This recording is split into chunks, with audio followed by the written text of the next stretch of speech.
একটি বায়োগ্যাস প্ল্যান্টে কিভাবে মাটি কাটার জন্য নমুনা একটু দেখাচ্ছি। এইভাবে আমরা 10 ইঞ্চি নিচে সোলিং দিয়ে ওয়াল তুলতে হয়। এরপরে এইভাবে ডোম হবে। এরপরে এর নিচে হাইড্রোলিক চেম্বার হবে, এইভাবে ডোম মোড়ানো হবে। এরপরে এইভাবে একটা কমপ্লিট একটা বায়োগ্যাস প্ল্যান্টের একটা ছবি দিচ্ছি। এরপরে আমি বায়োগ্যাস পেজ দেখতে থেকে পারেন।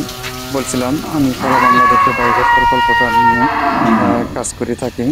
এই দেখতে পাচ্ছেন এখানে একটা বিশাল গরুর খামার। এই খামারে 80টা গরু আছে। এই খামার থেকে এই ধরনের একটা বায়োগ্যাস প্ল্যান্ট অনেক বছর আগে স্থাপন করছিলাম। এই প্ল্যান্টটা সার্ভিসিং করতে গিয়ে এই ক্যামেরায় বন্দি হলাম। এখানে পুরাতন চুলাটা রিপেয়ারিং করে দেওয়ার পরে মোটামুটি গ্যাসের উৎপাদন ভালো হচ্ছে বিধায় এরা আনন্দ উল্লাসে মেতে উঠেছে। তো অনেকজনে বাহবাও জানাচ্ছিল। তো মাসাল্লাহ এখন প্ল্যানটা রানি এবং আমি দেখে অনেকটা আনন্দিত এবং খুশি। তো ভাইয়েরা, আপনারা যদি এরকম 2টা 3টা গরু যারা পালেন, তারাও ইচ্ছা করে এই ধরনের একটা প্ল্যান স্থাপন করতে পারবেন।